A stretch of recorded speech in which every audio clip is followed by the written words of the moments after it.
حج کے مہینے معین ہیں جو معلوم ہے، تو جو شخص ان مہینے میں حج کی نیت کر لے تو حج کے دنوں میں نہ عورتوں سے اختلاط کرے اور نہ کوئی برا کام کرے اور نہ کسی سے جھگڑے، اور جو نیک کام تم کرو گے وہ اللہ کو معلوم ہو جائے گا، اور زادِ راہ یعنی راستے کا خرچ ساتھ لے جاؤ، کیونکہ بہترین زادِ راہ پرہیزگاری ہے، اور اے اہل عقل مجھ سے ڈرتے رہو، اس کا تمہیں کچھ گناہ نہیں۔ اگر حج کے دنوں میں بذریعہ تجارت اپنے پروردگار سے روزی طلب کرو، اور جب عرفات سے واپس ہونے لگو تو مشعر حرم یعنی مزدلفہ میں اللہ کا ذکر کرو، اور اس طرح ذکر کرو جس طرح اس نے تمہیں سکھایا، اور اس سے بیشتر تم لوگ ان طریقوں سے بالکل ناواقف تھے۔ پھر جہاں سے اور لوگ واپس ہو وہیں سے تم بھی واپس ہو جاؤ، اور اللہ سے بخشش مانگو، بے شک اللہ بخشنے والا ہے، رحمت والا ہے۔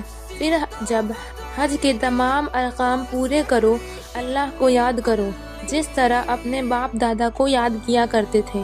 بلکہ اس سے بھی زیادہ، اور بعض لوگ ایسے ہیں جو اللہ سے التجا کرتے ہیں کہ اے پروردگار ہم کو جو دینا ہے دنیا میں ہی دے دے، اور ایسے لوگوں کا آخرت میں کچھ حصہ نہیں۔ بعض ایسے ہیں کہ دعا کرتے ہیں ہم کو دنیا میں بھی نعمت عطا فرما اور آخرت میں بھی نعمت بخشش اور دوزخ کے عذاب سے محفوظ رکھیو۔